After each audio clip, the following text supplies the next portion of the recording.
descanso y luego se incorpora Patricia y lo hace con Joan, ¿vale? Perdona que lo hagamos así. Como hemos empezado un poquito así, un poquito tarde, nos perdonáis por eso. Intentamos, Fernando, hacerlo en vez de en 30 minutos, 25, 20.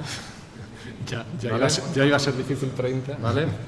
No, y así lo que hacemos... Tú me cortas, ¿verdad? Sí, pues sí, va a ser mi papel, cortarte y autocortarme. Vale. Y si no os parece mal, aunque hay bastante debate al final, dejamos unos 5 minutos, aunque vayamos un poquito más tarde que hacer, por si hay alguna pregunta muy puntual, muy específica, ¿vale? Sobre lo que expongamos, más que empezar a debatir, que lo hacemos después al final, si no os parece, ¿no? Para que si hay algo que no veáis claro, lo tengáis claro a la hora de debatir. Fernando, no me enrollo más. Venga. Pues muchas gracias, Clemente, y gracias al Centro de Estudios Andaluces por esta invitación para estar hoy aquí en Sevilla. Y bien, como hay un tiempo muy ajustado, voy a ir directamente a la presentación.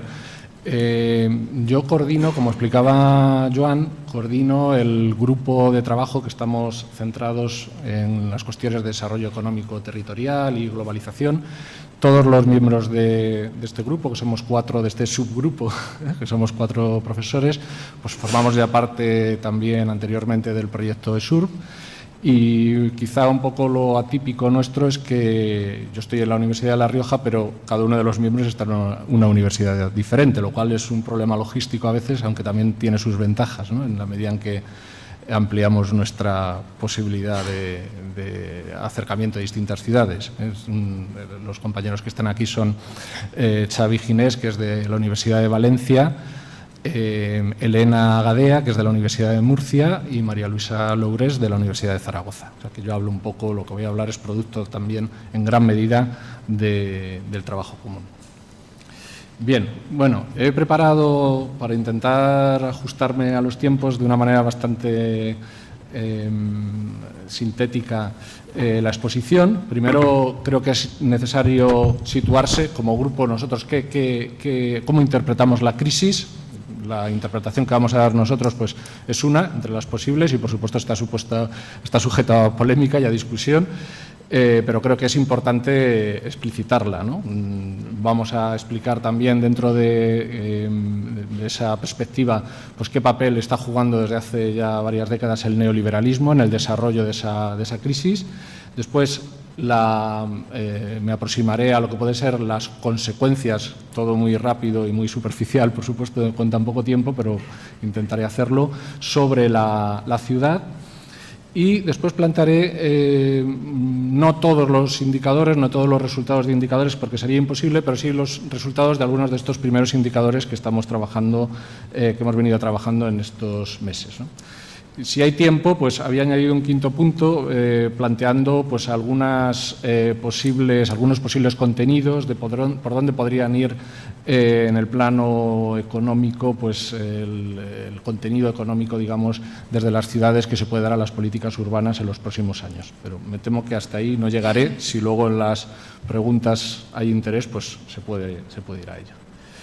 Bien, ¿de qué crisis hablamos? Esta es una imagen espantosa, pero muy característica de lo que hemos vivido durante los años de la euforia. Es una imagen de una zona en construcción, el año 2006, en plena euforia de la burbuja inmobiliaria, en el Mascarat, un paraje natural que fue bellísimo y ahora es un auténtico desastre en el País Valenciano, en el término municipal de Altea, en la provincia de Alicante. Bueno, la crisis no ha sido solo una crisis que podríamos decir, o no está siendo, o en sus orígenes no está la dimensión inmobiliaria, pero la dimensión inmobiliaria ha sido fundamental, porque gran parte de digamos, del exceso de capital circulante que había en aquellos años y dadas las facilidades que se pusieron en este país para ello, tanto económicas como legislativas, etcétera, terminó fluyendo sobre el sector inmobiliario, ¿no? Convirtiendo los años de la euforia inmobiliaria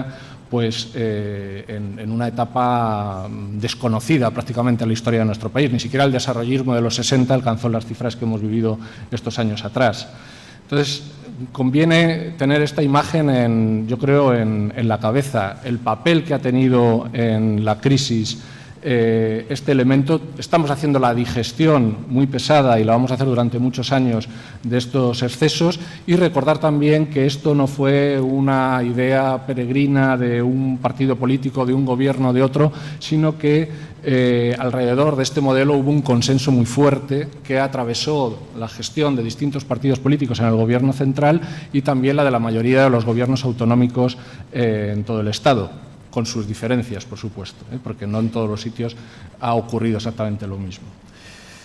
Bien, esta es una cita de Ramón Fernández Durán, un libro que escribió en 2011, La quiebra del capitalismo global 2000-2030, que sitúa bastante bien o introduce bastante bien la perspectiva que nosotros plantearíamos sobre la crisis. Aquí se dice: el mundo de 2007 se ha acabado, ya no existe como tal ni volverá jamás.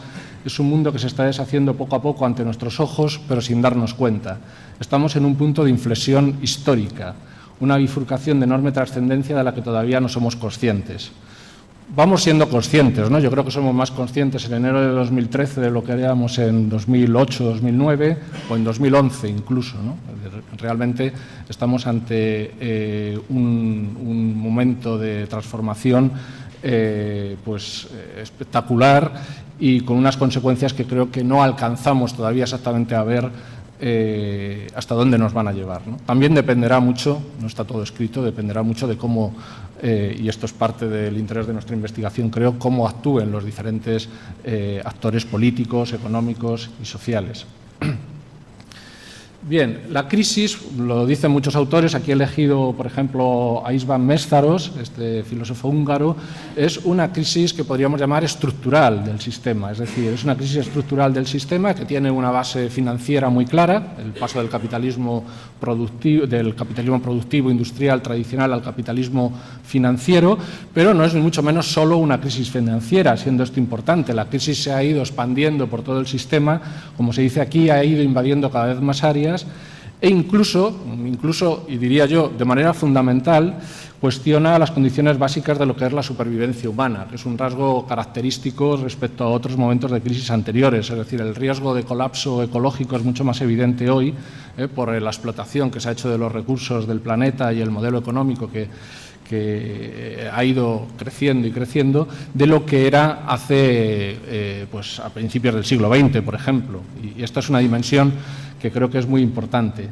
Es decir, la crisis debe ser abordada, porque así es, de una forma multidimensional. No es una crisis solo económica, sino que es una crisis, en cierto modo, no en cierto modo, es una crisis sistémica. Luego, si miramos cada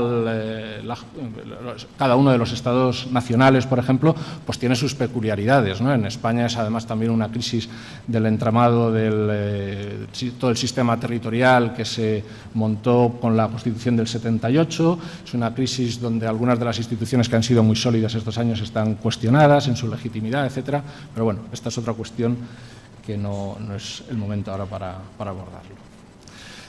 Desde nuestra perspectiva tenemos que mirar hacia atrás por lo menos hasta los años 70, es decir, la crisis de los 70 y la superación de la crisis de los 70 está también en la base de lo que está ocurriendo ahora, es decir, aquella crisis fue resuelta, entre comillas, o se le dio una respuesta con un fuerte contenido neoliberal, y entendemos el término neoliberal, que es confuso, es ambivalente en cierto modo, tal y como lo plantea, por ejemplo, David Harvey, ¿no? Que se refiere no solo a una práctica económica, sino, como dice aquí, una teoría de prácticas políticas y económicas que proponen que el bienestar humano puede ser logrado mejor mediante la maximización de las libertades empresariales y dentro de un marco institucional que está caracterizado por los derechos de propiedad privada, libertad individual, mercados sin trabas y libre comercio, ¿no?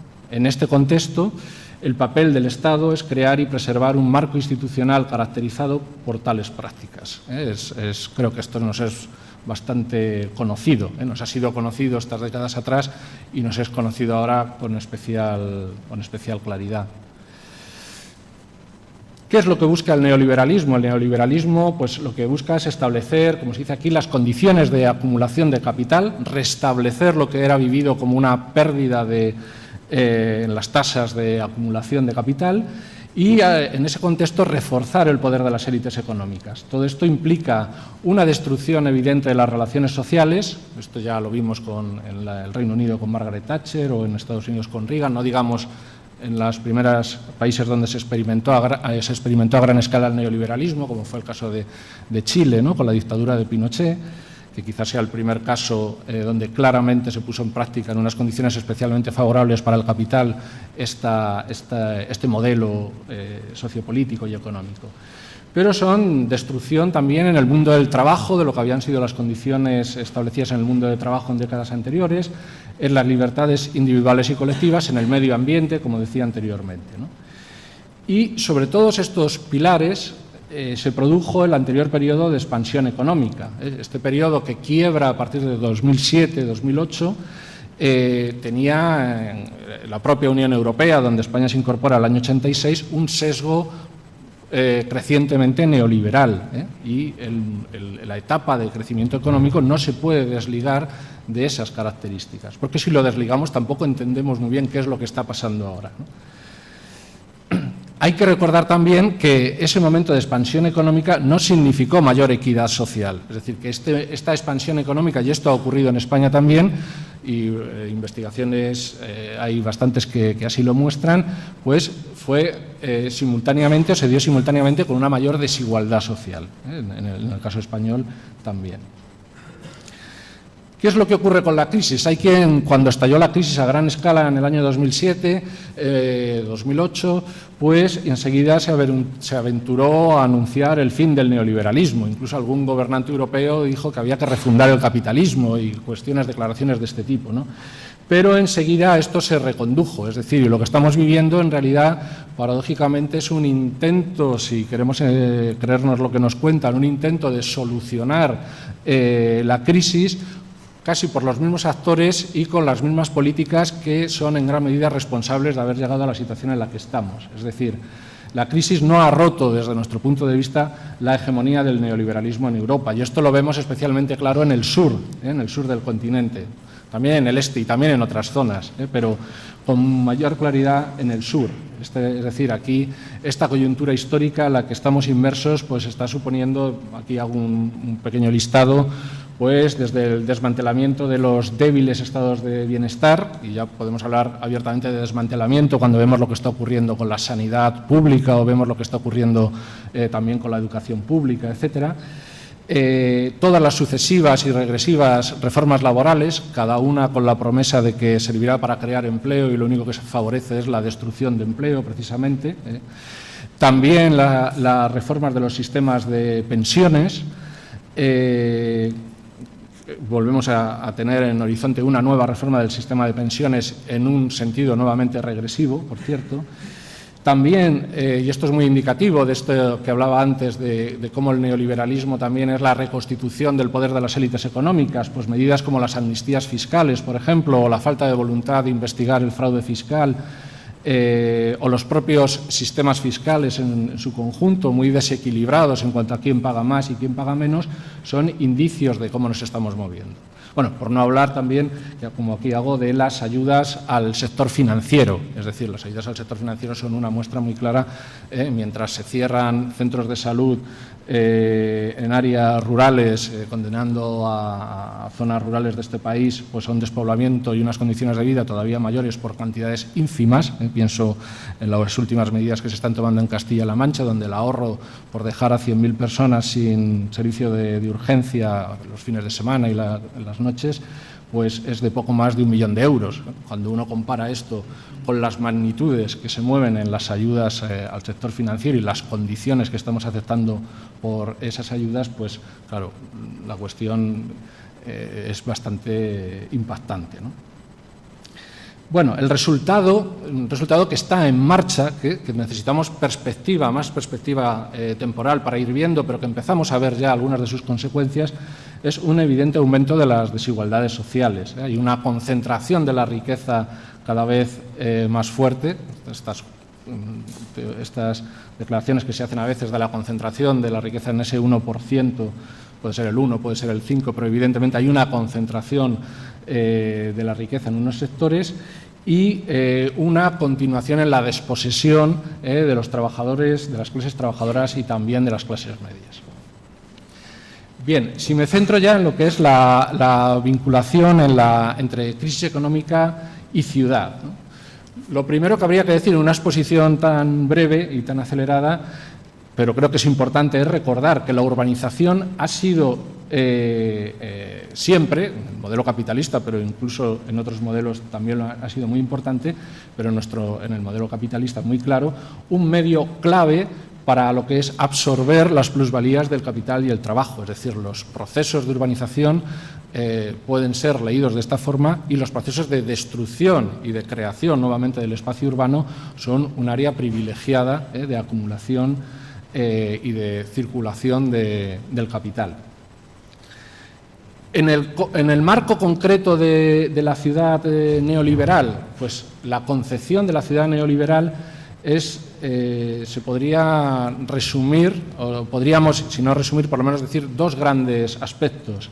Por un lado, la ciudad neoliberal es concebida como una entidad competitiva que está inmersa en un espacio global de competición. Sevilla tiene que competir turísticamente con otras ciudades europeas o con otras ciudades españolas y para eso tiene que hacer una serie de inversiones o de crear unas condiciones que hagan atractivo y muy,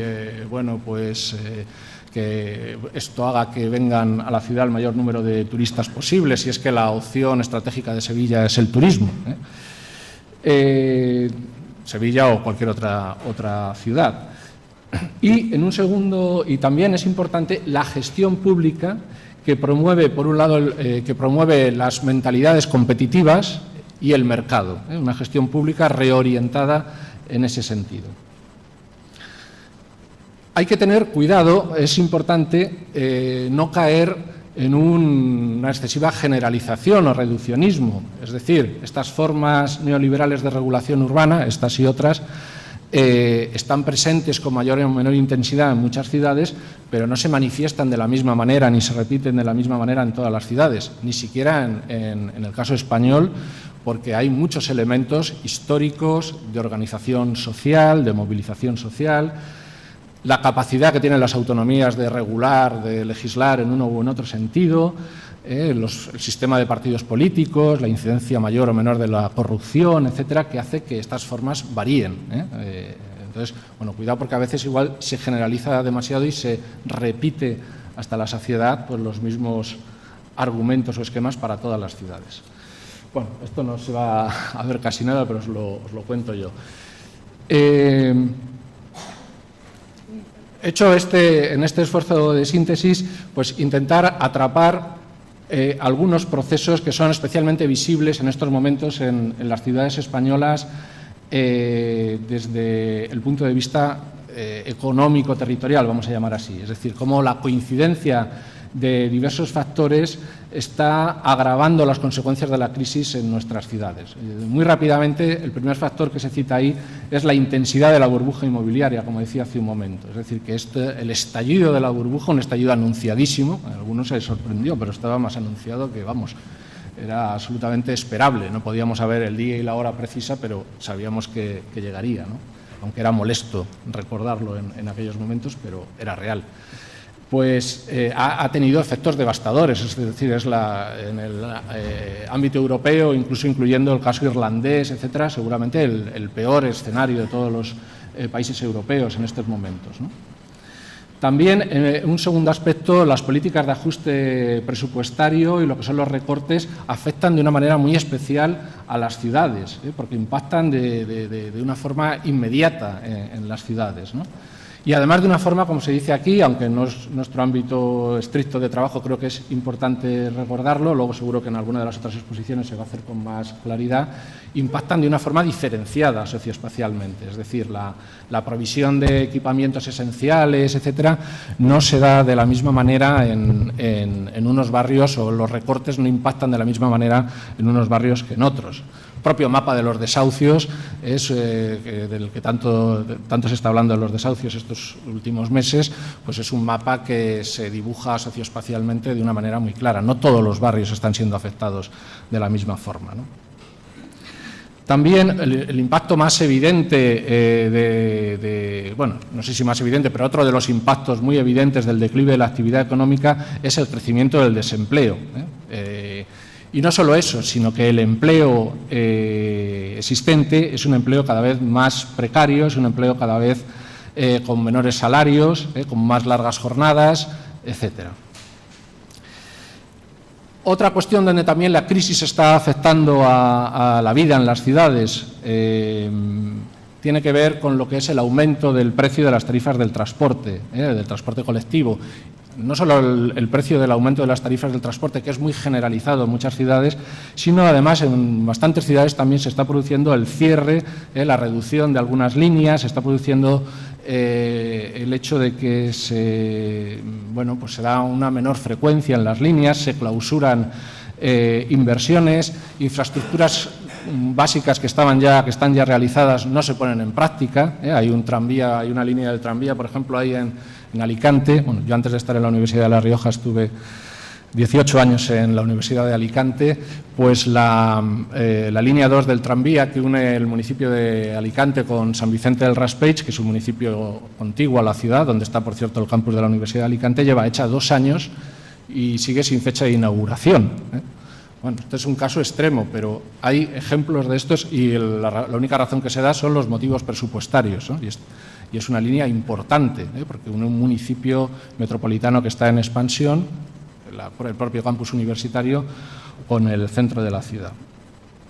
Luego, además, lo que ha sido la promoción, y sigue siendo, por cierto, porque se siguen dando ayudas a la producción en el sector automovilístico, la promoción del vehículo privado como medio básico de movilidad en las ciudades, pues también tiene una incidencia ambiental, si queremos, etcétera, pero incluso tiene una incidencia económica, porque las personas que son muy dependientes, en ocasiones porque no hay otras alternativas, del vehículo privado, están viendo cómo el encarecimiento del precio del petróleo está produciendo un encarecimiento a su vez del precio de las gasolinas, ¿no? Y esto, bueno, pues como sabemos, el petróleo además es una fuente energética que tiene sus días contados, ¿no? Por lo tanto, sería muy deseable que las políticas de movilidad que se han empezado a hacer desde hace años en un sentido de ir dependiendo menos de esta fuente energética, pues se intensificasen, ¿no? Bueno, y después está lo que son las opciones estratégicas de conexión a gran escala. Yo sé que decir esto a lo mejor en Sevilla no es muy popular, pero la opción por el tren de alta velocidad que se tomó en la segunda mitad de los años 80 ha hecho que tengamos una red de alta velocidad con un número de kilómetros muy elevado en relación a nuestra población y a nuestra superficie, pues el más elevado de Europa, desde luego. Pero hemos producido un terrible desajuste en el sistema ferroviario de comunicación estatal. Es decir, tenemos una serie de núcleos urbanos muy bien comunicados entre sí, pero de hecho se han producido durante todos estos años un número elevadísimo de cierres de líneas y conexiones esenciales entre núcleos de tamaño intermedio o relaciones transversales. Por ejemplo, si uno quiere ir, qué sé yo, del País Vasco a Galicia en tren, es un auténtico desastre. Pero bueno, podría decir muchas, de Zaragoza a Canfranc 4 horas y pico, en fin, de cantidad de conexiones estratégicas que han quedado ahí. Se han gastado más de 40.000 millones de euros en el AVE en todos estos años y eso pues produce ahora mismo también problemas de vertebración territorial muy importantes. Es decir, con ese mismo dinero se podría haber ido a una modernización de la red y a unas velocidades además suficientemente elevadas, con un reparto sobre el territorio mucho más potente. Bueno, esto lo tenemos ahora aquí, tenemos que lidiar con ello, pero evidentemente es un problema. Y es caro, porque las tarifas de las que se disfruta en el AVE están subvencionadas, estas tarifas más económicas. Las que no están subvencionadas, pues ya sabemos cómo son. Bien, después hay otra cuestión también importante que tiene que ver con la caída del consumo interno que todas estas políticas, digamos, de recortes han producido. Y tiene un impacto muy evidente sobre el pequeño comercio. El pequeño comercio de las ciudades, basta ser un poco observador, está sufriendo un ataque muy marcado. El número de cierres de pequeños locales comerciales crece y eso tiene que ver también con el tejido urbano, con la vida ciudadana de una manera muy clara. Y nuevamente, además, su distribución territorial es socialmente significativa, es decir, se reparte de una manera desigual sobre la ciudad. En paralelo se siguen abriendo grandes centros comerciales, ¿no? Con lo cual habría que preguntarse si también las autoridades locales están siendo suficientemente sensibles a este problema. Y, por último, bueno, en este resumen de 7 u 8 puntos que estoy haciendo, pues tendría que ver con algo que aparentemente no tiene un contenido tan económico, pero lo tiene. Es decir, estamos asistiendo al abandono y el deterioro de muchos espacios públicos que son justamente aquellos que no están dentro del circuito mercantilizado. Es decir, está habiendo una mercantilización evidente de los espacios públicos, con lo cual se corre el riesgo, sobre todo en un contexto de crisis donde se tiende a ahorrar en el mantenimiento de las ciudades, de que haya áreas de las ciudades que puedan ir quedando abandonadas. Esto en ciertas ciudades seguramente hoy por hoy no es un problema, no lo es en Sevilla, pero en otras lo es de manera muy clara. Bueno, en consecuencia, podemos decir, no es ningún anuncio inesperado, que estamos asistiendo a una crisis urbana profunda, fuerte, que puede ser interpretada como el inicio de una etapa de declive o de contracción, que el declive no solo es económico, sino que ligado al mismo es un declive que puede ser físico, y que en ese sentido, lo apunto aquí, luego igual se puede profundizar en ello, puede ser interesante mirar a otras experiencias parecidas que han ocurrido en momentos históricos anteriores en otros países y en otros lugares. ¿Qué tratamiento se ha dado a estas situaciones? En algunos casos para repetirlas y en otros para evitarlas, porque en algunos casos las soluciones pues no han sido precisamente muy satisfactorias, ¿no? La interpretación nuestra sería que el declive no es una manifestación coyuntural de un ciclo depresivo de la economía que se pasará y volveremos a lo de antes, sino la consecuencia del despliegue de un modelo económico concreto. Es algo para discutir o para hablar, pero bueno, en principio lo veríamos así. Bueno, no sé cuántos minutos me quedan, ya las 7, 10. Vale, 10. Bueno, iría entonces aquí a presentar brevemente algunos de los resultados de los indicadores que hemos trabajado en el área nuestra de economía y desarrollo urbano, territorial, etcétera, que somos todos sociólogos, por cierto, nos estamos encargando de esto, pero el sesgo sociológico, pues como veis, se me escapa constantemente, ¿no? Tampoco creemos, por la propia naturaleza multidisciplinar del proyecto, creemos que la comunicación o entre las distintas disciplinas, entre los distintos enfoques, es uno de los atractivos o es una de las aportaciones interesantes que estamos teniendo. Bien, hablo un poco en nombre ahora de mi subgrupo respecto a esta primera etapa en la cual estamos planteando el análisis de indicadores.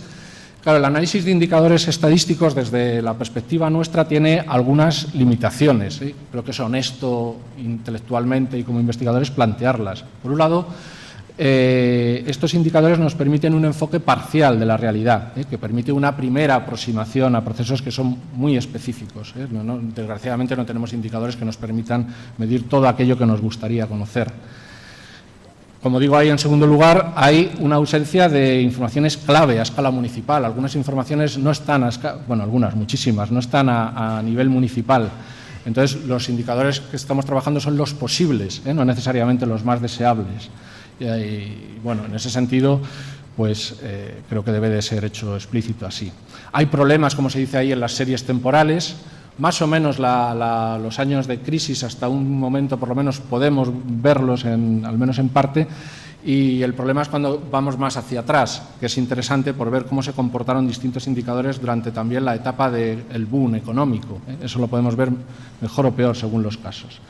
Y después la escala municipal, no nos olvidemos que estamos moviéndonos a una escala municipal, no permite interpretar en toda su complejidad algunos procesos que son de naturaleza metropolitana. Y luego con algún ejemplo lo veremos más claro. Bueno, estas son las limitaciones, pero también tiene su interés, ¿no? Si todos fuesen problemas, pues apagamos el chiringuito y nos vamos, ¿no?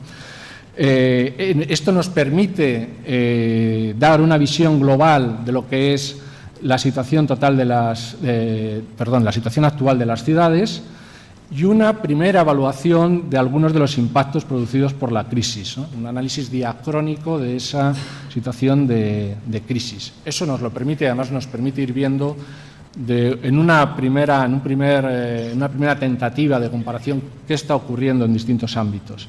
Y precisamente eso es lo que hace que se constate esa heterogeneidad que decía yo antes de situaciones urbanas y, por tanto, la pertinencia de hacer tanto estudios de caso como de ese análisis comparativo de que, bueno, nuestra metodología, como explicaba muy bien Joan Subirats antes, pues intenta aproximarse. Bueno, los indicadores, nosotros hemos trabajado aquí, bueno, en varios ejes. El eje hemos llamado de actividades productivas, de empleo, turismo, movilidad y vivienda. No me voy a detener en cada uno de ellos porque si no agoto el tiempo y voy directamente pues, a algunos resultados rápidamente. Por ejemplo, primero en cuanto a lo que es el campo de las actividades productivas. Aquí lo que se hace es comparar la evolución de lo que son dos sectores clave en el campo económico, ¿no? Lo que es la evolución del valor añadido bruto industrial entre 1995 y 2008 y, por otro lado, la evolución del mismo indicador, pero en la construcción, ¿no? Entonces, vemos, bueno, en el caso industrial, una caída bastante generalizada. Aquí están únicamente las provincias, porque este es uno de los datos que solo tenemos por provincias, donde este sector presenta valores más altos, ¿eh? Y aquí aparece pues, Navarra, La Rioja, Zaragoza, Pontevedra. Si hablásemos de ciudades, tendría que ser Vigo, no Pontevedra, que es la provincia, Barcelona, Asturias y Vizcaya, donde vemos, bueno, en todos los casos, todavía en el año 2008, pues el peso del sector industrial se mantenía por encima del 15%. En el caso de la construcción se dibuja muy bien en el cuadro la evolución ascendente del sector de la construcción, en algunos casos espectacular, como el caso de Málaga, que destaca ahí por encima de todas, y la fuerte caída que se empieza a percibir ya desde incluso en 2006, en algunos casos 2007, con alguna excepción. Y si tuviésemos datos más recientes, veríamos esta caída todavía mucho más fuerte. Después, sobre el paro, bueno, aquí hay es dificilísimo de explicar en tan poco tiempo, pero bueno, el problema de los que conocéis un poco la información estadística sobre el paro, sabéis el problema que hay con las dos fuentes principales, que es la encuesta de población activa, que serían estos datos, que es mucho más fiable, pero no lo tenemos desagregado municipalmente para las series temporales, y lo que es el registro del empleo público estatal. Esta en la cifra, yo he dejado esta, aunque esta tasa de paro es para las provincias y no para las ciudades, y no tenemos no he incluido aquí la serie temporal, sí para ver, por lo menos tener una foto, y luego entraré en el análisis de los datos de empleo estatal, del registro de empleo, bueno, pues de las enormes diferencias, que esto lo conocemos todos, pero bueno, ya impacta mucho cuando se ve así, entre los distintos territorios de nuestro país, ¿no? Desde tasas, un número importante de ciudades con tasas, de provincias, pero de ciudades podríamos decir, en la mayoría de los casos, con tasas superiores al 25, el 30%, y otras donde, a pesar de que ha crecido notablemente el paro, todavía ni siquiera ni siquiera entre comillas, porque si esto lo vemos en el contexto europeo es una barbaridad, pero nos estamos moviendo entre el 15 y el 20%. Aquí está la evolución del paro registrado. No hemos calculado tasas porque, claro, el problema del paro registrado es que sí tenemos los datos por ciudades, aunque el indicador en sí mismo es menos fiable, como decía antes, pero el problema es que no tenemos los datos sobre la población activa. Entonces, bueno, a veces la Caixa lo ha hecho, por ejemplo, calcula sobre la población potencialmente activa. Pero esto introduce unos sesgos terribles, porque claro, la población activa en España varía mucho de unas ciudades a otras. El porcentaje de población activa en unos territorios y en otros es muy diverso.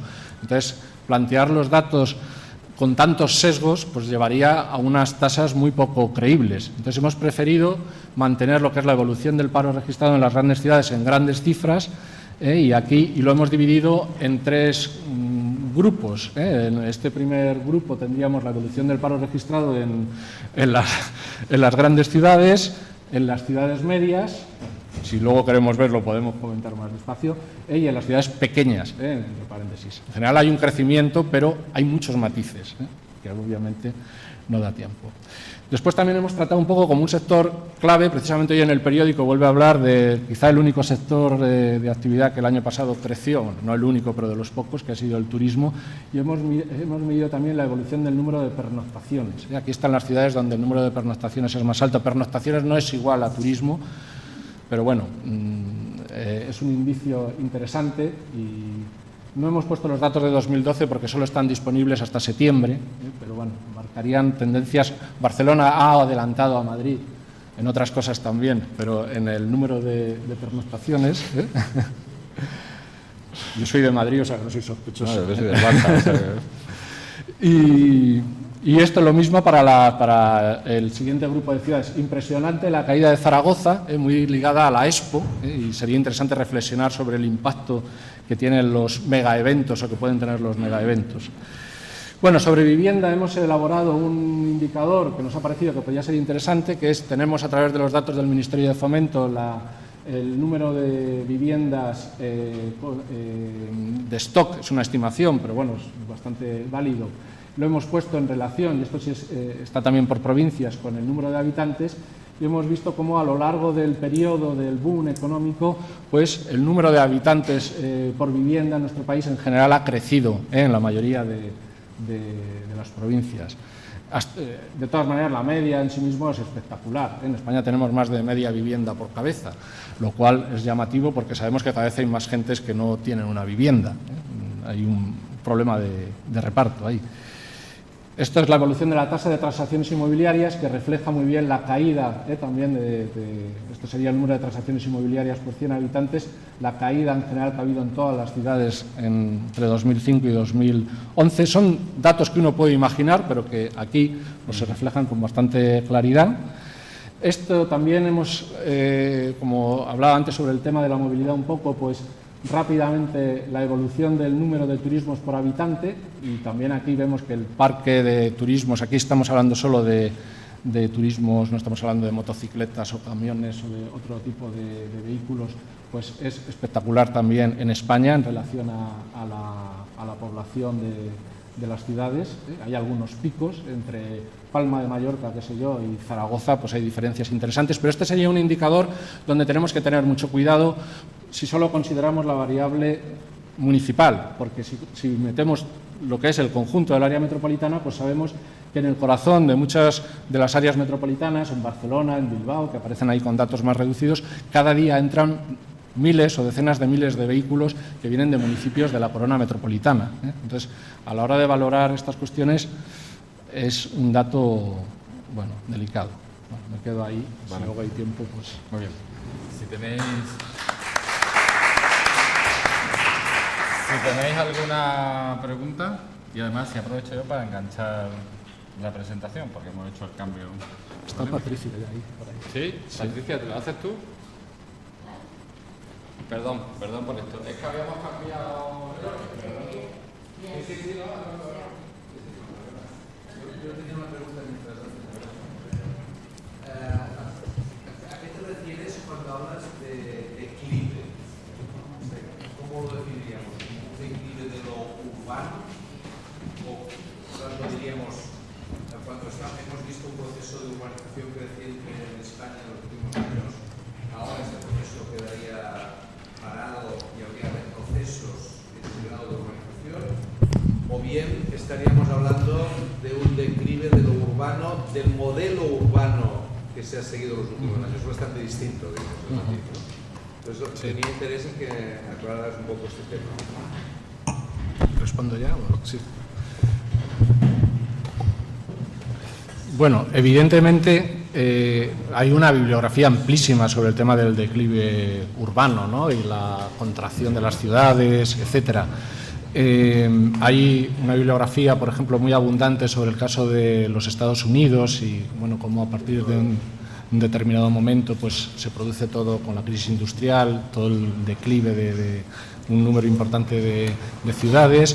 Hay también una bibliografía abundante sobre lo que ha ocurrido, sobre lo que ocurrió en Alemania y especialmente en la Alemania del Este después de la reunificación, que son procesos diferentes pero donde se dan cita a una serie de variables simultáneamente.